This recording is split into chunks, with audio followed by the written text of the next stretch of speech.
Pen drive bomb Rahul ಮೇಲೆ ಪ್ರಜ್ವಲ್ ಇದೀಗ fight ಮಾಡುವ ಹಂತಕ್ಕೆ ಬಂದಿದ್ದಾರೆ. ಅಂದರೆ ರಾಹುಲ್ ಗಾಂಧಿ ತಮ್ಮ ಪ್ರಚಾರ ಭಾಷಣದಲ್ಲಿ ಇದೊಂದು ಮಾಸ್ ರೇಪ್, ಸಾಮೂಹಿಕ ಅತ್ಯಾಚಾರ ಅನ್ನುವಂಥ ಬಹಳ ದೊಡ್ಡ ಘೋರ ಹೇಳಿಕೆಯನ್ನು ಕೊಟ್ಟಿದ್ದರು. ಮಾಸ್ ಅತ್ಯಾಚಾರ ಅಂತ. ಈಗ ಪ್ರಜ್ವಲ್ ರೇವಣ್ಣ ಗರಂ ಆಗಿದ್ದಾರೆ. ಅದಂಗೆ ಅಂತಂದ್ಬಿಟ್ಟು, ಅರೆ ಸ್ವಾಮಿ ನಿಮ್ಮದೇ 400-500 ವಿಡಿಯೋಗಳಿತ್ತು ಹೇಳ್ತಾರೆ. ನೀವು ಅದೇನು ಜತನದಿಂದ ಕಾಪಿಡ್ಲಿಕ್ಕೆ ಏನೋ ಅಜ್ಜನ ಕಾಲದ್ದು ಅಜ್ಜಿ ಕಾಲದ್ದು ಏನೋ ಕೆಲವರು ಇಟ್ಕೊಂಡಿರ್ತಾರಲ್ಲ, ಆ ವಿಡಿಯೋದಲ್ಲಿ ರಾಹುಲ್ ವಿರುದ್ಧ ಆಕ್ರೋಶ ವ್ಯಕ್ತಪಡಿಸಿದ್ದಾರೆ. ರಾಹುಲ್ ವಿರುದ್ಧ ಮಾನನಷ್ಟ ಮೊಕದ್ದಮೆ ಹುಡ್ತಿ, ಅಂದರೆ ನನ್ನ ವಿರುದ್ಧ ಅಂತೇಳಿ ರಿಪಬ್ಲಿಕನದಲ್ಲಿ ಎಕ್ಸ್ಕ್ಲೂಸಿವ್ ಮಾಹಿತಿ ಇದೆ. ಏನು ಹೇಳಿದ್ರು, ಆಮೇಲೆ ರಾಹುಲ್ ಗಾಂಧಿ ಕೂಡ ಅವತ್ತು ಏನು ಹೇಳಿದ್ರು ಕೇಳಿಸ್ಕೊಳ್ಳಿ. ಆದ ನಂತರ ಹಿರಿಯ ನಾಯಕರಾದಂಥ ರಾಹುಲ್ ಗಾಂಧಿ ಅವರು ಮತ್ತು ಹಾಗೂ ಎಲ್ಲ ಹಿರಿಯ ನಾಯಕರುಗಳು ಏನು ಓಪನ್ ವೇದಿಕೆಗಳಲ್ಲಿ ಈ ಒಂದು ವಿಚಾರಗಳನ್ನ ಪ್ರಚಾರ ಮಾಡೋದಕ್ಕೆ ಪ್ರಾರಂಭ ಮಾಡಿದ್ರು, ಚರ್ಚೆ ಮಾಡೋದಕ್ಕೆ ಪ್ರಾರಂಭ ಮಾಡಿದ್ರು, ಒಂದು ರಾಜಕೀಯದ ಪಿತೂರಿ ಮಾಡೋಂಥ ಕೆಲಸನ ಮಾಡಿದ್ರು. ಇದೆಲ್ಲ ನೋಡಿದಂಥ ಸಂದರ್ಭದಲ್ಲಿ ನಾನು ಡಿಪ್ರೆಷನ್ಗೆ ಹೋಗುವಂಥ ಕೆಲಸ ಆಯಿತು, ಐಸೋಲೇಷನ್ಗೆ ಹೋಗುವಂಥ ಕೆಲಸ ಮಾಡಿಕೊಂಡೆ. ಹಾಗಾಗಿ ನಾನು ಮೊದಲನೇದಾಗಿ ನಿಮ್ಮೆಲ್ಲರನ್ನೂ ಕ್ಷಮಾಪಣೆ ಕೇಳಿದೆ, ದಯವಿಟ್ಟು ಕ್ಷಮಿಸಿ ಅಂತ ಕೇಳಿದೆ. ಅದಾದ ನಂತರ ಹಾಸನಲ್ಲೂ ಕೂಡ ಕೆಲವು ಶಕ್ತಿಗಳು ಎಲ್ಲ ಒಟ್ಟಿಗೆ ಸೇರಿಕೊಂಡು ಇವತ್ತು ನನ್ನ ಮೇಲೆ ರಾಜಕೀಯದ ಒಂದು ಪಿತೂರಿ ಮಾಡೋವಂಥ ಕೆಲಸ ಮಾಡೋವಂಥದ್ದು ಇರ್ಬೋದು. ರಾಜಕೀಯವಾಗಿ ನಾನು ಏನು ಬೆಳೀತಾ ಇದ್ದೀನಿ. ಸರಿ, ನಿಮ್ಮ ವಿರುದ್ಧ ಪಿತೂರಿ ತಾನೆ, ನಿಮ್ಮ ವಿರುದ್ಧ ಪಿತೂರಿ ತಾನೆ ಹಾಸನದ ಶಕ್ತಿಗಳು. ಆಮೇಲೆ ರಾಹುಲ್ ಗಾಂಧಿ ಬಹಿರಂಗ ವೇದಿಕೆಯಲ್ಲಿ, ಅಂದರೆ ಏನು ಗುಪ್ತವಾಗಿ ಮಾತಾಡಬೇಕಾಗಿತ್ತಾ? ನಿಮ್ಮ ವಿರುದ್ಧ ಪಿತೂರಿ ಆಗಿದ್ದರೆ ಬರಬೇಕಿತ್ತು. 31 ದಿವಸ ಉತ್ತರ ಕುಮಾರ್ ಥರ ಎಲ್ಲೋ ಬಚ್ಚಿಟ್ಕೊಂಡ್ಬಿಟ್ಟು ಮಾತಾಡೋದಲ್ಲ, ವಿಡಿಯೋ ಕಳಿಸೋದಲ್ಲ. ನೀವು ಯಾಕೆ ಜರ್ಮನಿಯಲ್ಲಿ ಎಲ್ಲೂ ಕೂಡ ಯಾವುದೇ ಒಂದು ಹೋಟೆಲ್ ಬಳಸ್ತಾ ಇಲ್ಲ? ಬ್ಲೂ ಕಾರ್ನರ್ ನೋಟಿಸ್ ಇದೆಯಲ್ಲ, ಗೊತ್ತಾಗಬೇಕಾಗಿತ್ತಲ್ಲ. ತಾನು ಕಳ್ಳ ಪರ್ರನ್ನು ನಂಬ ಅಂತ ಒಂದು ಗಾದೆ ಮಾತಿದೆಯಲ್ಲ.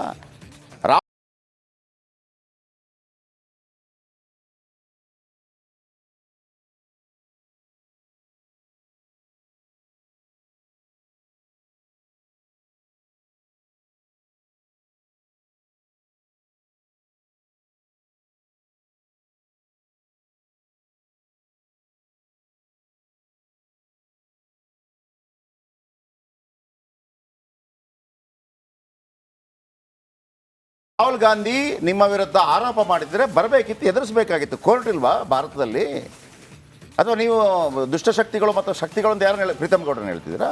ಬನ್ನಿ ಎದುರಿಸಿ. ಅವತ್ತು ಹೇಳಬೇಕಾಗಿತ್ತು, ಪ್ರೀತಮ್ ಗೌಡ ಬೇಡ ನನಗೆ BJPಯಿಂದ ನಾನು ನಿಲ್ಲೋದಿಲ್ಲ ಅಂತೇಳಿ. ಅದಿರಲಿಲ್ವಾ? MP ಆಗೋದಕ್ಕೆ ಬೇಕಾ ಪ್ರೀತಮ್ ಗೌಡ? ಈಗ ನಿಮ್ಮ ವಿರುದ್ಧ ಷಡ್ಯಂತ್ರ ಮಾಡಿದ್ದಾರಾ? ಮತ್ತು ವಿಡಿಯೋ ಮಾಡಿದ್ಯಾರು? ರಾಹುಲ್ ಗಾಂಧಿನ?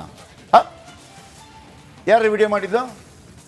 ವಿಡಿಯೋ ಮಾಡಿಬಿಟ್ಟು ಕಾರ್ತಿಕ್ ಗೌಡ ಡೌನ್ಲೋಡ್ ಮಾಡಿದ್ದು ರಾಹುಲ್ ಗಾಂಧಿ ಮೊಬೈಲಿಂದಲ, ಪ್ರೀತಮ್ ಗೌಡ ಮೊಬೈಲಿಂದಲ? ಮಾಡಿದ್ದು ನೀವೇ ತಾನೇ? ಅಲ್ಲ ಅಂತ ನಿರೂಪಿಸಿ. ಬನ್ನಿ, ಇದರ ಬಗ್ಗೆ ಇನ್ನಷ್ಟು ಹೆಚ್ಚಿನ ಮಾಹಿತಿಯನ್ನು ಕೊಡ್ತಾರೆ ನಮ್ಮ ನಾಗೇಂದ್ರ ಬಾಬು. ಹಾಸನದಲ್ಲಿ ಪ್ರಜ್ವಲ್ ರೇವಣ್ಣ ಅವರ ಮನೆ ಮುಂಭಾಗದಲ್ಲಿದ್ದರೆ ಅನೇಕ ಚರ್ಚೆಗಳಾಗ್ತಾ ಇದೆ. ನಿನ್ನೆ ನೀವು ಸ್ವಲ್ಪ ಕ್ರೈಮ್ ರಿಪೋರ್ಟಿಂಗ್ ಮಾಡುವಂಥ ಅನುಭವ ಇದ್ದ ಕಾರಣಕ್ಕಾಗಿ ಎಲ್ಲಿಂತ ಲೊಕೇಶನ್ ಗೊತ್ತಾಗ್ತಾ ಇಲ್ಲ, ನಂಬರ್ 1. ಎರಡನೇದಾಗಿ ನಾವು ಅದನ್ನು ಮಾತಾಡಬಾರ್ದೋ ಗೊತ್ತಿಲ್ಲ. ಕೆಲವರು ಹೇಳ್ತಾ ಇರ್ತಾರೆ ಇದೆಲ್ಲ ಈ ರಾವು ಕಾಲ ಗುಳಿಗೆ ಕಾಲ ಎಲ್ಲ ನೋಡ್ಬಿಟ್ಟೆ, ಟೈಮ್ ನೋಡ್ಬಿಟ್ಟೆ ಎಲ್ಲ ಹಾಕಿರ್ತಾರೆ. ಒಂದು. ಎರಡನೇದು. ಮೂರನೇದು, ಇದೆಲ್ಲ ಮಾಹಿತಿಗಳು ಕೂಡ ಕರ್ನಾಟಕದಿಂದಲೇ ಯಾರೋ ಡೈರೆಕ್ಟ್ ಮಾಡ್ತಾ ಇದ್ದಾರೆ ಆತನಿಗೆ. ಆತ 31 ದಿನಗಳ ಕಾಲ ಯಾವುದೇ ಒಂದು ಹೋಟೆಲ್ ಒಳಗೆ ಹೋಗದೆ ಅಂತ ಜಯಪ್ರಕಾಶ್ ಶೆಟ್ಟಿ ಹೆಂಗೆ ಹೇಳ್ತಾನೆ ಅಂತಂದರೆ, ನೀವು ಹೋಟೆಲ್ ಒಳಗಡೆ ಹೋಗಿದ್ರೆ ನಿಮ್ಮ ಪಾಸ್ಪೋರ್ಟನ್ನು ಅಲ್ಲಿ ಕೊಡಬೇಕಾಗುತ್ತೆ.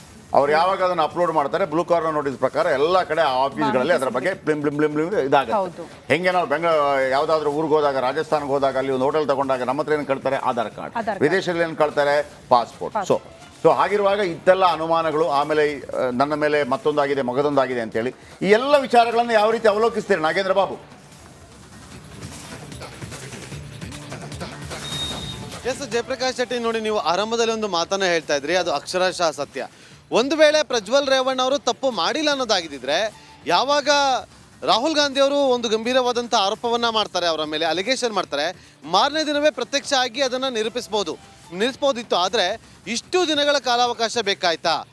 ಹೇಳ್ದಂತೆ ಖಂಡಿತವಾಗ್ಲೂ ಕೂಡ ಯಾರೋ ಒಬ್ಬರು ಮಾನಿಟರ್ ಮಾಡ್ತಿದ್ದಾರೆ, ಅವ್ರಿಗೆ ಗೈಡನ್ನು ಮಾಡ್ತಿದ್ದಾರೆ ಅನ್ನೋದು ಇಲ್ಲಿ ಸ್ಪಷ್ಟವಾಗಿ ಗೊತ್ತಾಗ್ತಾ ಇದೆ. ಇಂಥ ದಿವಸನೇ ನೀವು ಎಲ್ಲರ ಮುಂದೆ ಪ್ರತ್ಯಕ್ಷ ಆಗಬೇಕು, ಇಂಥ ದಿನ ನೀವು ಇಲ್ಲಿಗೆ ಬರಬೇಕು ಅನ್ನೋದ್ರ ಬಗ್ಗೆ.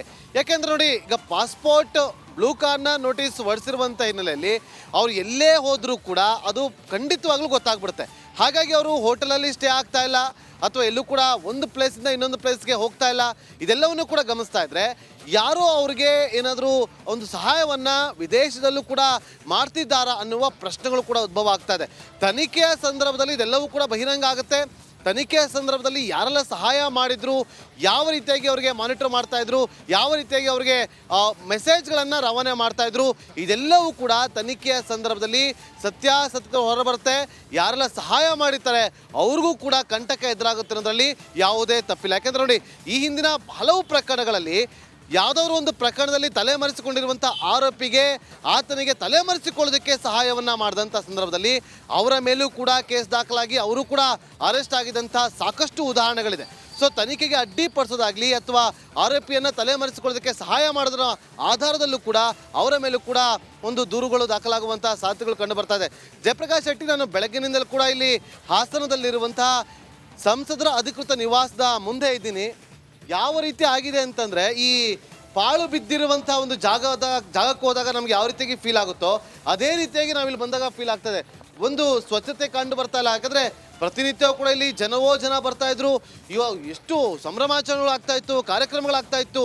ಆದರೆ ಇವತ್ತು ನೋಡಿ, ಗೇಟನ್ನು ಹಾಕಿದಾಗಿದೆ, ಬ್ಯಾರಿಕೇಡ್ಗಳನ್ನು ಕೂಡ ಹಾಗೆ ಹಾಕಲಾಗಿದೆ. ಯಾವ ರೀತಿಯಾಗಿ ಗಲೀಜಾಗಿದೆ ಅಂತಂದರೆ, ಯಾವುದೋ ಒಂದು ಪಾಳು ಬಿದ್ದಿರುವಂಥ ಕ್ವಾರ್ಟರ್ಸ್ಗೆ ಏನಾದರೂ ಹೋದರೆ ನಮಗೆ ಅಲ್ಲಿ ಯಾವ ರೀತಿಯಾಗಿ ಗಲೀಜುಗಳು ಕಂಡು ಬರುತ್ತೋ ಅದೇ ರೀತಿಯಾಗಿ ಇಲ್ಲೂ ಕೂಡ ಕಂಡು ಬರ್ತಾ ಇರೋದನ್ನು ನಾವೀಗ ನಿಮಗೆ ತೋರಿಸುವಂಥ ಪ್ರಯತ್ನವನ್ನು ಮಾಡ್ತಾ ಇದ್ದೀವಿ. ಜಯಪ್ರಕಾಶ್ ಶೆಟ್ಟಿ, ಇದೇ ಒಂದು ಸಂಸದರ ಅಧಿಕೃತ ನಿವಾಸದಲ್ಲೇ ಅನಾಚಾರಗಳು ನಡೆದಿದೆ ಅನ್ನುವ ಮಾಹಿತಿಗಳಿದೆ. ಹಾಗಾಗಿ ಇದನ್ನ ಕಂಪ್ಲೀಟ್ ಆಗಿ ಪೊಲೀಸರು ಸೀಸ್ ಅನ್ನ ಮಾಡ್ಕೊಂಡಿದ್ದಾರೆ, ತಮ್ಮ ಸುಪರ್ದಿಯಲ್ಲಿ ಇಟ್ಕೊಂಡಿದ್ದಾರೆ. ಅವರು ಬಂದು ತನಿಖೆಯನ್ನ ಮಾಡಿ ಪರಿಶೀಲನೆ ಮಾಡುವಂತ ಕೆಲಸವನ್ನ ಮಾಡ್ತಾ ಇದ್ದಾರೆ.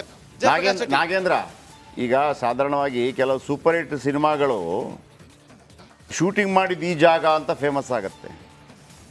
ಈಗ ಇಷ್ಟೆಲ್ಲ ವಿಡಿಯೋಗಳು ಶೂಟಿಂಗ್ ಆದ ಜಾಗ ಇದೇನೇನಾ?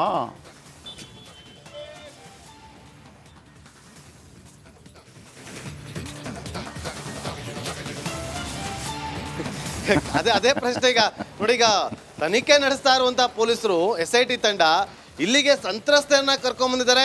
ಸಂತ್ರಸ್ತರು ಹೇಳಿದ್ದಾರೆ, ನಾವು ಮೇಲ್ಗಡೆ ಕೂತಿದ್ವಿ, ಅಲ್ಲಿಂದ ಕೆಳಗಡೆ ಕರ್ಕೊಂಡ್ಬಂದ್ರು, ಕೆಳಗಡೆಯಿಂದ ಮೇಲ್ಗಡೆ ಕಳಿಸಿದ್ರು, ನಮಗೆ ಅದೇ ಒಂದು ಕೊಠಡಿಯಲ್ಲಿ ನಮ್ಮ ಮೇಲೆ ದೌರ್ಜನ್ಯವನ್ನ ಬೆಸಗಲಾಗಿತ್ತು ಅಂತೇಳಿ. ಈಗ ಇದು ಸಂಸದರ ಅಧಿಕೃತ ನಿವಾಸ ಅಂತ ಒಂದು ಕಡೆ ಹೇಳೋದಾದ್ರೆ, ಮತ್ತೊಂದು ಕಡೆ ಅನಾಚಾರಗಳು, ಲೈಂಗಿಕ ದೌರ್ಜನ್ಯಗಳು ನಡೆದಿದೆ ಎನ್ನಲಾದಂತಹ ಒಂದು ಜಾಗ ಅಂತ ಕೂಡ ಈಗ ಈ ಒಂದು ಜಾಗವನ್ನ ಬಿಂಬಿಸಲಾಗ್ತಾ ಇದೆ. Thank you. ಬಹಳ ಮುಖ್ಯವಾಗಿ ಇದಕ್ಕೆ ನಾವು ಕೇಳ್ತಾ ಇರೋದು ಪ್ರಜ್ವಲ್ ರೇವಣ್ಣ ಅವರನ್ನ, ನಿಮ್ಮನ್ನ ಏನು ನನ್ನ ವಿರುದ್ಧ ಷಡ್ಯಂತ್ರ, ಯಾರೋ ಹಾಸನದ ಕೆಲವರು ಷಡ್ಯಂತ್ರ ಮಾಡ್ತಾ ಇದ್ದಾರೆ ಅಂದರೆ ಪ್ರೀತಮ್ ಗೌಡ ಕರ್ಕೊಂಬಂದ್ರ ಅಲ್ಲಿಗೆ? ಇನ್ನಿತರ ಕರ್ಕೊಂಬಂದ್ರ? ಅಲ್ಲಿಗೆ ಯಾಕೆ ಕರ್ಕೊಂಬರ್ಬೇಕಾಗಿತ್ತು? ಆ ವಿಡಿಯೋ ಮಾಡಿದ ಅಲ್ಲಿಗೆ ಬಂದು ರಾಹುಲ್ ಗಾಂಧಿನ ಏನ್ರಿ ಮಾತಾಡ್ತೀರಿ? ಒಮ್ಮೆ ತಪ್ಪುಗಳಾದರೆ ಅದನ್ನು ಒಪ್ಕೊಳ್ಳಿ. ಫಸ್ಟ್ ಆಫ್ ಆಲ್ ಅದಕ್ಕೇನು ಶಿಕ್ಷೆ ಆಗುತ್ತೆ ಅನುಭವಿಸ್ತೀನಿ ಅಂತೇಳಿ. ಮನುಷ್ಯ ಆದವನು ತಪ್ಪು ಮಾಡೋದಿಲ್ಲ ಅಂತಲ್ಲ, ಆದರೆ ಇದು ಘನಘೋರ, ಇದು ತಪ್ಪಲ್ಲ, ಇದು ಉದ್ದೇಶಪೂರ್ವಕ, ಇದು ದಾಷ್ಟ್ರ್ಯ. ಇದು ಯಾವನೇನು ಮಾಡ್ತಾರೆ? 27ನೇ ವಯಸ್ಸಿಗೆ ಸಿಕ್ಕಿಬಿಡ್ತಲ್ಲ ನಿಮಗೆ. ತಾತ ಇದ್ದಾರೆ, ಹಾಸನ ಇದೆ, ಪ್ರಧಾನಿಗಳ ಮೊಮ್ಮಗ, ಮುಖ್ಯಮಂತ್ರಿ ನನ್ನ ಚಿಕ್ಕಪ್ಪ, ನನ್ನ ಅಪ್ಪ ಮಂತ್ರಿ, ನನ್ನ ತಾಯಿ ಏನು ಜಿಲ್ಲಾ ಪಂಚಾಯತ್ ಸದಸ್ಯೆ, ನಾನು MP, ತಮ್ಮ MLC, ಆಮೇಲೆ ಸಂಬಂಧಿಗಳು MLAಗಳು. ದರ್ಶನ ಇದು. ಆಮೇಲೆ ಯಾರನ್ನೆಲ್ಲ ಹೇಳ್ತಾ ಇದ್ದೀರಿ ನೀವು? ಅವ್ರು ಮಾಡಿದ್ರು, ಇವ್ರು ಮಾಡಿದ್ರು, ರಾಹುಲ್ ಗಾಂಧಿ, ಪ್ರೀತಮ್ ಗೌಡ. ಯಾಕೆ ನೀವೇನು ಮಾಡ್ತಾ ಇದ್ರಿ? ನಿಮಗೇನು ಮಿದುಳು ಇರಲಿಲ್ವಾ ಏನು ಮಾಡಬೇಕು ಅಂತೇಳಿ? ಆ ಮೊಬೈಲಲ್ಲಿ ಶೂಟ್ ಮಾಡಿದ್ದು ಯಾರು? ಪ್ರೀತಮ್ ಗೌಡನ, ರಾಹುಲ್ ಗಾಂಧಿನ? ಹೇಳಿ ಅದನ್ನು ಅಲ್ಲ ಅಂತೇಳಿ. ಆ ಎಲ್ಲ ಕಡೆ ಹರಿದಾಡ್ತಾ ಇದ್ದ ಕೈ ಇತ್ತಲ್ಲ, ಯಾರ್ದದು? ಒಂದು ಮಂಗ ಮಾಡೋದಕ್ಕೆ, ಮೂರ್ಖರನ್ನಾಗಿ ಮಾಡೋದಕ್ಕೆ ರಾಜಕೀಯದಲ್ಲಿ ಹಲವಾರು ಅವಕಾಶಗಳಿದೆ. ಹೆಣ್ಣುಮಕ್ಕಳು ಅಂದರೆ ಇನ್ನೊಬ್ಬರು ಹೇಳ್ತಾರೆ ಯಾರು ಕಂಪ್ಲೇಂಟ್ ಮಾಡಿಲ್ಲ ಅಂದರೆ ನಿಮ್ಮ ಶೋಷಣೆಗೆಲ್ಲ ಹೆದರಿ ಕಂಪ್ಲೇಂಟ್ ಮಾಡಿರೋದಿಲ್ಲ. ಧ್ವನಿ ಎತ್ತಬೇಕ್ರಿ. 30ನೇ ತಾರೀಕು ದೊಡ್ಡ ಪ್ರೊಟೆಸ್ಟ್ ಮಾಡ್ತಾ ಇದ್ದಾರೆ ಅಕ್ಕೈ ಪದ್ಮಸಾಲಿ ಅವರ ನೇತೃತ್ವದಲ್ಲಿ. ಅದು ನಾನು ಪಕ್ಷ ಮತ್ತೊಂದು ಅದನ್ನು ಹೇಳ್ತಾ ಇಲ್ಲ. 3.5 ಕೋಟಿ ಹೆಣ್ಮಕ್ಳಿದ್ದಾರೆ. ಯಾವನಾದರೂ ಈ ಥರ ನಿಮ್ಮನ್ನು ಬಳಸ್ಕೊಳ್ಳೋದಿದೆಯಲ್ಲ, ಶೋಷಣೆ ಮಾಡೋದು, ನಿಮ್ಮ ಇಷ್ಟ ಇದ್ದರೆ ಬೇರೆ ವಿಚಾರ ರೀ. ಹೆಣ್ಮಕ್ಳು ಮತ್ತು ಗಂಡು ಮಕ್ಕಳು ಯಾವುದಾದ್ರೂ ಇಷ್ಟ ಇದ್ದರೆ ನಿಮಗೆ ಸುಪ್ರೀಂ ಕೋರ್ಟ್ ಅವಕಾಶ ಕೊಟ್ಟಿದೆ. ಲಿವಿಂಗ್ ಟುಗೆದರ್ ಇರ್ಬೋದು, ವಯಸ್ಕರು ಏನಾದರೂ ಮಾಡ್ಕೋಬೋದು. ಆದರೆ ನಿಮಗೆ ಯಾವುದ್ಯಾವುದು ಆಮಿಷಗಳನ್ನ ನೋಡಿ ಟ್ರಾನ್ಸ್ಫರ್ ಮಾಡ್ತೀನಿ, ಅಥವಾ ಇದೊಂದು ಅವಕಾಶ ಕೊಡ್ತೀನಿ, ಅಲ್ಲೊಂದು ಕೆಲಸ ಕೊಡಿಸ್ತೀನಿ, ಟಿಕೆಟ್ ಕೊಡಿಸ್ತೀನಿ, ಈ ಶೋಷಣೆ ಇದೆಯಲ್ಲ ಈ ಶೋಷಣೆಗೆ ಕೇವಲ ಹೆಣ್ಣು ಮಕ್ಕಳು ಮಾತ್ರವಲ್ಲ, ಗಂಡು ಮಕ್ಕಳು ಕೂಡ ಧ್ವನಿ ಎತ್ತಬೇಕು. ಯಾಕಂದರೆ ಈ ಶೋಷಣೆಗೊಳಗಾಗೋರು ಹೆಣ್ಣು ಮಕ್ಕಳು ಮಾತ್ರ ಅಂದ್ಕೋಬೇಡಿ, ಗಂಡು ಮಕ್ಕಳು ಕೂಡ ಇದ್ದಾರೆ, ನೆನಪಿಡಿ.